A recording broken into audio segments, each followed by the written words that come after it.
प्यारे बच्चों, मैं अंकित दुबे आपका स्वागत करता हूं अपने YouTube channel smart study by Ankit पर। तो आज हम चल रहे हैं विसर्ग संधि की तरफ। पहला रूल कह रहा है विसर्ग संधि का, यदि विसर्ग के आगे सा और सा आए यानी पूरा पूरा आए तो जो चेंजिंग होती है वो आधा सा और आधे सा में हो जाती है।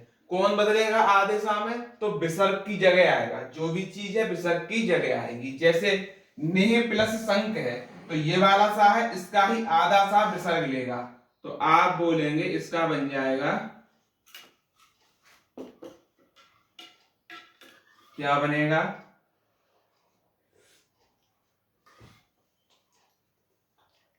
इसका बन जाएगा नेह प्लस, बनाते हैं निस्संक, बन गया निस्संक, आधा सा ही आया है। दो प्लस शासन तो आप जानते हैं क्या बनेगा, दुशासन, आधा सा यहां से लेंगे। ने प्लस शब्द का क्या होगा तो आप बोलेंगे निस शब्द हो जाएगा, निस शब्द हो जाएगा। ने प्लस संग का क्या होगा तो आप जानते हैं निस और संग हो जाएगा। समझ में आ गई चीज आपको? यानी कि ये विसर्ग की जगह आधा सा, इसका ही आधा बनेगा, इसका ही आधा, इसका ही आधा और इसका ही आधा। अगला रूल कह रहा है यदि विसर्ग के बाद चा या छा में से कोई एक आए, टा या ठा में से कोई एक आए, ता या था में से कोई एक आए तो क्रम से सा में बदल जाता है। यानी चा और छा तो बदलेगा इस सा से, टा और ठा बदलेगा इस सा से, और ता या था बदलेगा इस सा से। ये चेंजिंग होती है और विसर्ग की जगह आता है। इसमें क्या आया है? ता आया है तो ता बदलेगा लास्ट वाले सा से, तो क्या हो जाएगा तो आप जानते हैं निस्तार, क्या हो जाएगा? निस्तार। दो प्लस चरित्र क्या आया है? चा आया है, यानी पहले वाले से बदलेगा इससे, सीटी वाले सा से, तो क्या हो जाएगा? दुष्चरित्र। विसर्ग की जगह आते हैं ये तीनों सा। ने प्लस छल, छा किसमें आता है? पहले वाले में, तो ये भी इसी से बदलेगा, सीटी वाले से, तो आप जानते हैं निस छल। नेक्स्ट है धनो प्लस टंकार, टा किसमें बदलेगा? टा बदलेगा इस वाले सा में, बीच वाले में, पेट चीरा वाला सा बोलते हैं इसे, तो ये हो जाएगा धनुष टंकार, धनुष टंकार। अगले रूल की तरफ बढ़ते हैं। अगला है तीसरा रूल, यदि विसर्ग से पहले ई या उ आए यानी मात्रा के रूप में आए और बाद में का खा, टा ठा, पा फा आए तो विसर्ग सा में बदल जाता है, आधे में, पेट चीरा सा में। बस इतना याद रखना है, विसर्ग का ही चेंज होता है इसमें और कोई खेल नहीं है। ने प्लस कर्म है तो आप जानते हैं का आया है तो हो जाएगा क्या? तो निष्कर्म। ठीक। ने प्लस काम आया है तो इसका क्या हो जाएगा? निष्काम। नेक्स्ट नेह प्लस करुण आया है यानी का से ही चलेगा, निष्करुण, क्या हो जाएगा? निष्करुण। अगला है नेह प्लस पाप आया है तो आप जानते हैं हो जाएगा निष्पाप, क्या हो जाएगा? निष्पाप। नेक्स्ट रूल पर चलते हैं। अगला रूल देखिएगा, यदि विसर्ग से पहले ई या उ आए और बाद में रा आए तो विसर्ग का लोप हो जाता है। इसका मतलब यह है कि विसर्ग हमें दिखाई नहीं देगा, ना ही विसर्ग की जगह कोई चीज होगी, और ई और उ में बदल जाते हैं, यानी छोटे बड़े में बदलते हैं।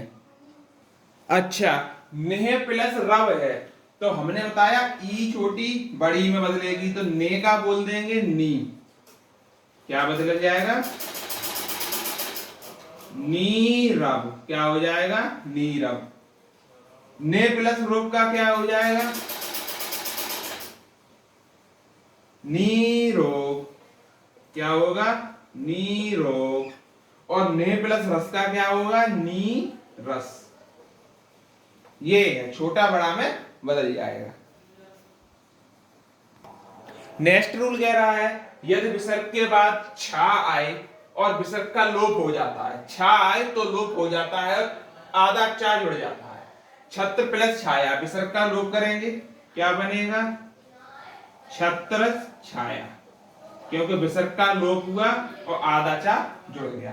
अनु प्लस छेद का क्या हो जाएगा, ऐसे ही अनु प्लस छेद का अनुच्छेद हो जाएगा। रूल नंबर 6 पर चलते हैं। देखिएगा आगे है, यदि विसर्ग के पहले आ आए बाद में काखा पाफा हो तो विसर्ग में कोई परिवर्तन नहीं होता है। कैसे, प्रातः प्लस काल है तो इसको ऐसे ही लिख देंगे हम, क्या, प्रातः काल, ठीक, इसको प्रातः काली लिख देंगे, जैसा लिखा है वैसा ही लिख देंगे। पय प्लस यान को लिख देंगे पय और यान, यानी विसर्ग साथ रहेगा, इसमें क्या रहेगा, विसर्ग हमारा साथ रहेगा। Rule number 7।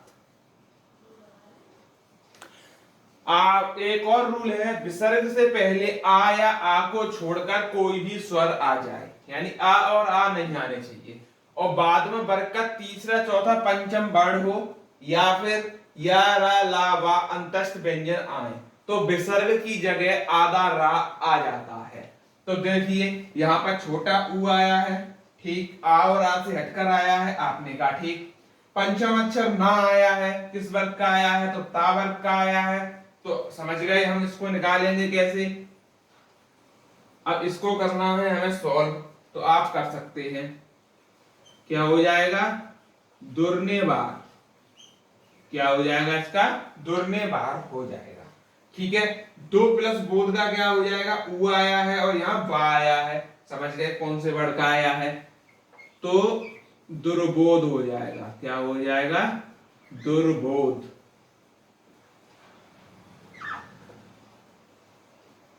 नेक्स्ट है कि ने प्लस गुण का क्या होगा, इसका आंसर आप हमें कमेंट बॉक्स में देंगे, जिससे कि ये भी पता पड़ेगा कि आप कितना सीख रहे हैं। तो कैसी लगी मेरी क्लास आप कमेंट बॉक्स में जरूर बताएं।